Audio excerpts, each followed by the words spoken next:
Welcome to episode 45 of Cougs on Cougs. I'm Mary, and this is not Jess.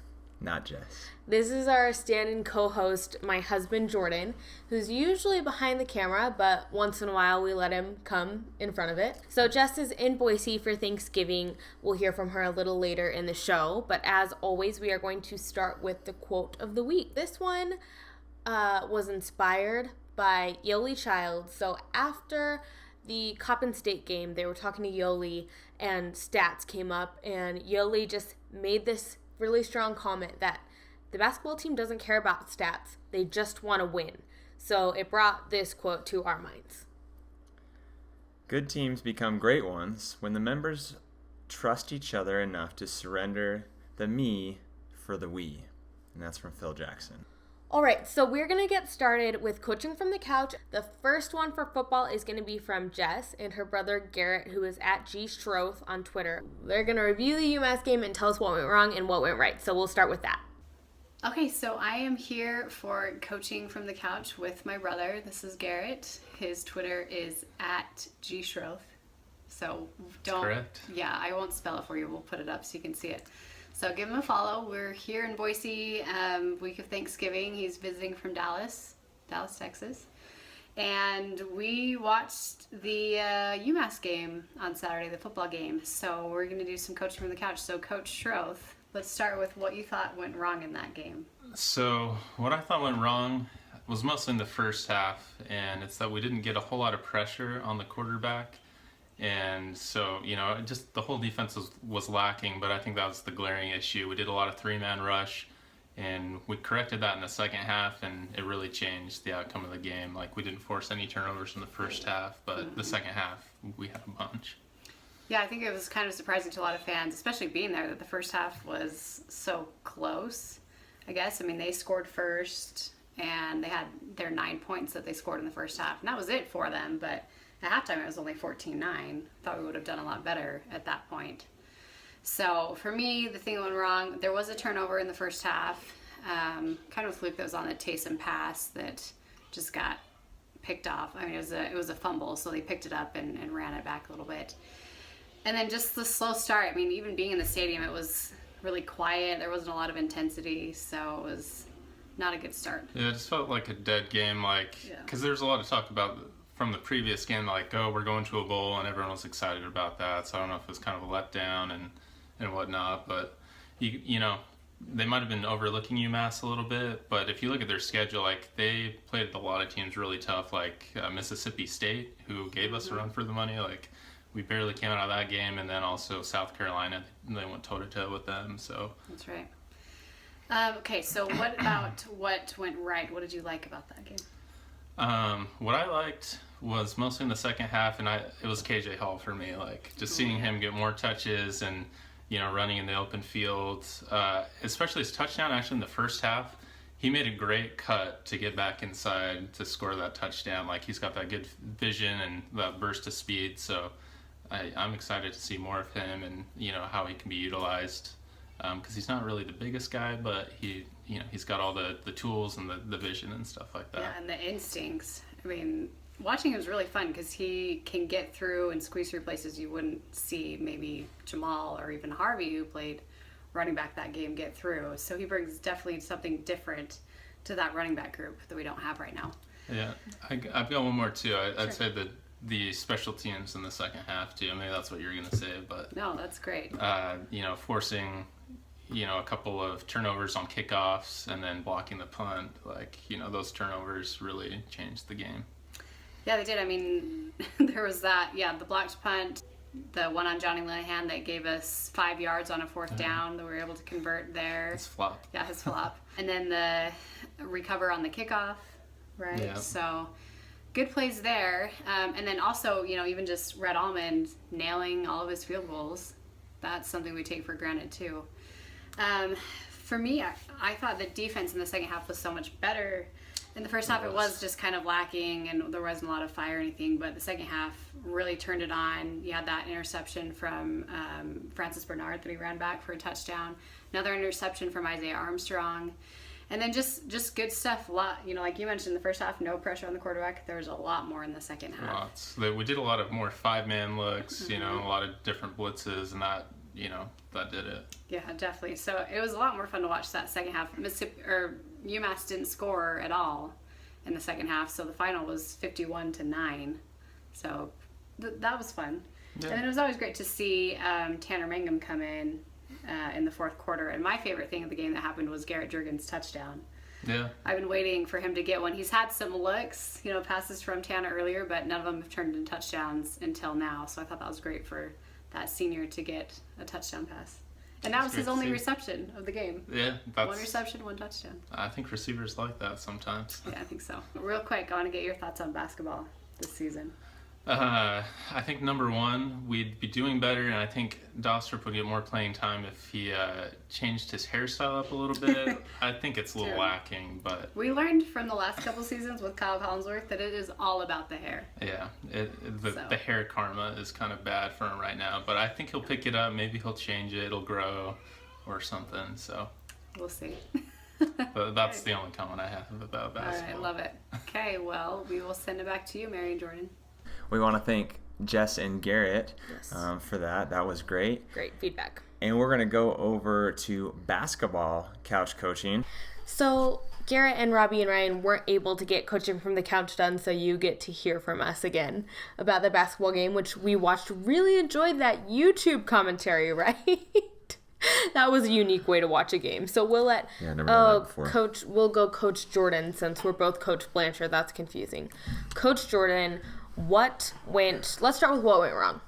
What went wrong for me was starting guard Nick Emery fouling out of the game. Not that fouling out would necessarily be a bad thing, but he fouled out in the middle of the second period. And he only had 9 points, went 3 for 9 from the field.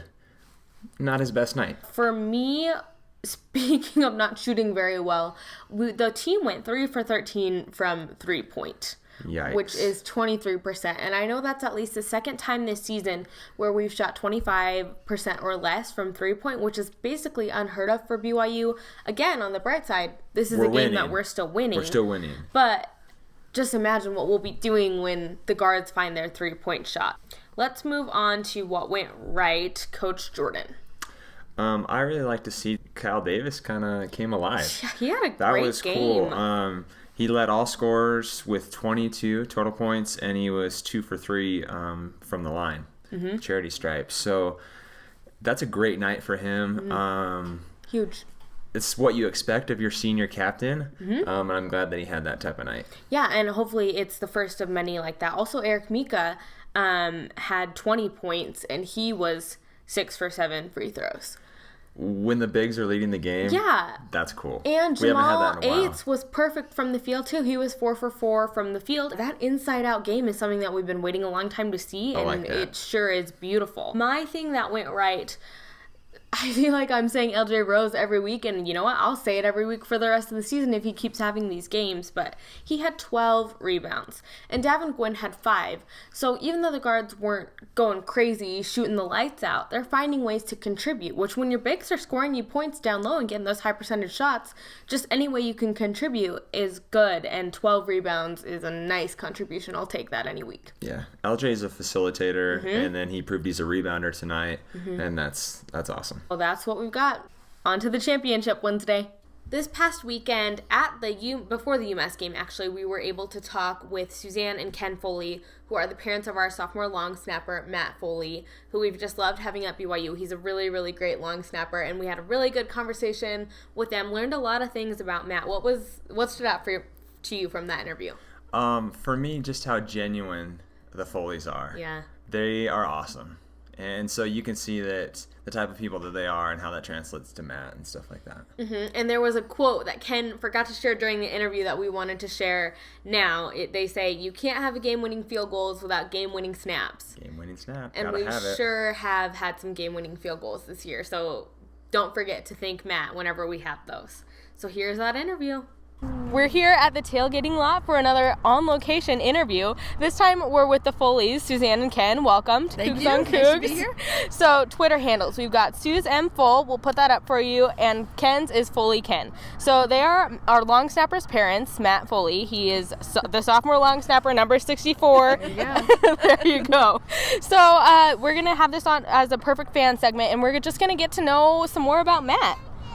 Okay, so let's start with, we can't really bring up lawn snapping without getting to ask you, how did he get into that? Well, Pop Warner, he's playing Pop Warner, and the long snapper they had on his team was injured, and so they needed a long snapper. He said, I'll do it. He'd never done it before. He said, I'll do it. And so How old was he at this point? he was probably about 12. Okay. 12. Yeah. I'd say about 12, yeah. And so that kid's dad that got injured said, well, I'll show you how to do it. So he did, and he snapped in the game, did okay. And so he decided he wanted to pursue it. And going into his freshman year, Suzanne's dad knew a snapper that snapped in the NFL. His name's Mitch Palmer. Snapped for Minnesota Vikings and Tampa Bay Buccaneers. And hooked him up with him, so we went and had a little session with him, and he said, Matt had a lot of talent, and he wanted to pursue long snapping. He probably should get together with Rubio long snapping, Chris Rubio long snapping. They have camps. He has camps all around the country. And kind of the guru for college coaches getting recruited. So we got hooked up with him, and Matt started going to all the camps all around, mostly California camps, but he did go to one in Illinois and Texas and a couple other ones. And he started out as, there was about 375 2015 long snappers in the country. And when he first started, he was 72, and then he went to number 8 in the country. Wow. Yeah, and then he was a 5-star long snapper too, and so he just kind of went with it. And the thing about Matt is every time he's set a goal with long snap, anything, but with long snapping specifically, anytime he set a goal, he's always accomplished it. He's found the one position where I think he can obviously play at the Division I level and and do well, because no one as a little kid says, I'm going to grow up to be a long snapper. It's the quarterback, it's the wide receiver, the linebacker, but it's worked out well for him. So our next question is there any one reason that you're glad that Matt came to BYU? BYU is a unique place. It's a private religious school. Is there one reason that you guys are glad that he's here versus anywhere else? And this is probably a total mom answer, but he could have gone to a lot of different colleges and become a better football player. And BYU is definitely one of those places. But I think BYU is helping him be a better man, and those skills are going to last him a lifetime, as opposed to long snapping, which is going to have a sunset. So a total mom answer is because it's really making him a much better man as well. Now, for the dad side of the spectrum, big time college football.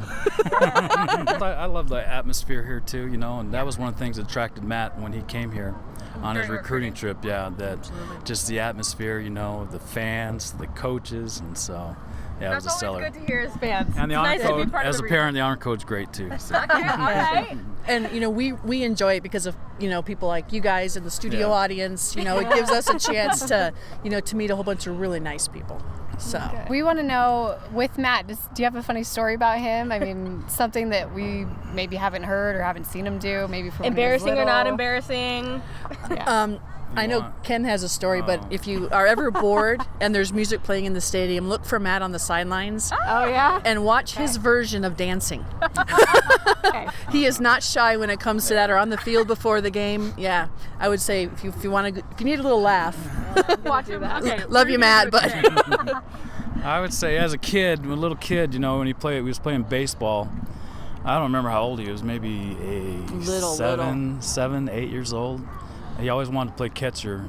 He wanted to be a pitcher too. He wanted to play catcher, and so one game he was able to catch, and he had to wear a cup. It was mandatory. He never wore a cup before, and that was like the most exciting thing for him. So he's at home plate yelling to his mom, "Hey, I get to wear a cup!" And he starts hitting it and playing with it, and yeah, it was pretty funny. I was like the whole game. I always like to ask this question: does Matt have a favorite dinner? You want a place or just the food? He loves wings. Yeah. Wings. He loves wings, and we can tell from looking at his bank account, he frequents Buffalo Wild Wings Yes. several times a week, so you can often find him there. I think Has he always liked wings? Nah, probably later on in life. Yeah. Acquired taste. Yeah, I think he set a goal to be at every Buffalo Wild Wings in the state of Utah. Well, I think around the country. Well, you guys have seen Matt play a lot, you know, from when he was a kid up till now. Do you have a favorite memory of a game or something that happened that you saw him play? For me, it would be the first game. His first game was at Nebraska. Oh, okay. So, 90,000 people, and we were late getting into the stadium because of the line to get for tickets. And so we talked to the Pulsifers. Matt played high school football with both the Pulsifers. Oh, okay. So they said, we wondered where you were, because he was in warm-ups, and I guess during warm-ups he was sailing the snaps really high and really low, and they were like all kind of worried. I'm so thankful I didn't see that, because I was worried enough for his first college snap. But he was went in there and kind of did his thing. So I was really proud of him, going from small high school football to snapping in front of 90,000 people. That was pretty cool. Yeah, for me it was the same thing, because I don't know if you know the story, but Matt's senior year in high school, they had a new head football coach, and he didn't believe in punting. So the traditional punting, having a punt team, so he used his quarterbacks for pooch punts, and a lot of times he'd go for it. I mean, they lost some games because of that, because of field position, but That'll lose you some games. yeah, and so his whole senior season he never punt snapped. Right. So we were concerned with recruiting, and that was one of the things that BYU Coach Papinga told Matt was, we know you can snap, because he sent a lot of films to them on the camps, and it's just that we didn't, we never saw you in a game your senior year. So, but they took a chance on him, luckily, and so, but not to be able to punt snap his whole senior season and to go into that first game against Nebraska, Nebraska was so much history, 90,000 fans. Yeah, he set a goal. When he came to BYU, he never have a bad snap, and so far that's hold true. So, yeah, just proud of how he's done. We were watching, I think it was the Notre Dame North Carolina State game, and there was a really bad snap in the rain. There were a lot of really bad snaps in the rain. That game was a mess, and I started to get worried. Not that we play in rain very often, and I was saying, can Matt snap in the rain?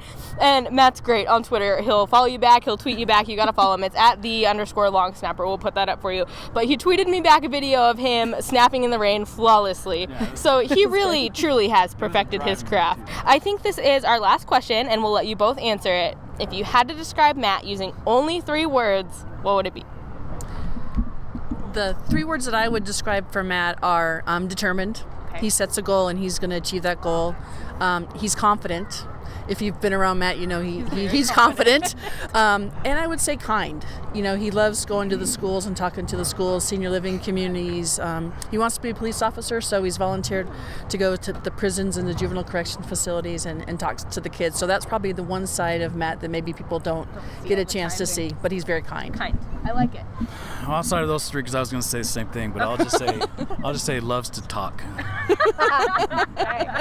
And that's a good thing, because he can have a conversation with anybody, and like Suzanne said, he loves to go and talk to kids or organizations. He loves to talk in church, so he'll always volunteer to talk in church. I know he's given some talks at firesides that people have really liked. He has a really neat conversion story that we'll have to get to another time. Well, we love Matt. We're so grateful to have him, and thanks you guys for coming on. Thanks for having us. Appreciate it. Go Cougs. Go Cougs. Yeah. Okay, after all that fun stuff, it's time to end with Talk of the Town. We're going to start with something really exciting from Johnny Linehan that he tweeted and we shared on our Twitter. But he, secretly has 1 more year of eligibility. I didn't know that. How? Yeah. Because he played rugby too. I'm not sure how it all works out, but he posted this explanation about how he's going to play for a year of grad school. He's going to play 1 more year of football. He said, BYU is my home. I love it here. I'm not ready to leave just yet. So we are very lucky to have such a good punter for 1 more year. Yeah, another talented punter, 1 more year. The next one is from Todd McChesney. He tweeted out that everything went well with surgery. Thanks for everyone's concern. We just spoke with the doc. ACL repair went well. Now on to rehab. #never give up. Yeah, so I think that's his dad, but it's good to hear that went well, and we can't wait to have Austin back next year. We saw some really great stuff from him this year. It was a bummer to have a season ended like that. Next, this is late. This is like a week late, but we forgot to put it on last week, and we definitely wanted to mention It's a big deal. that Jamal has been invited and accepted an invitation to play in the Senior Bowl. So that's going to be... The Senior Bowl is January 28th. Yep. So he'll be there, and that will be really cool to watch him represent. That's a neat opportunity.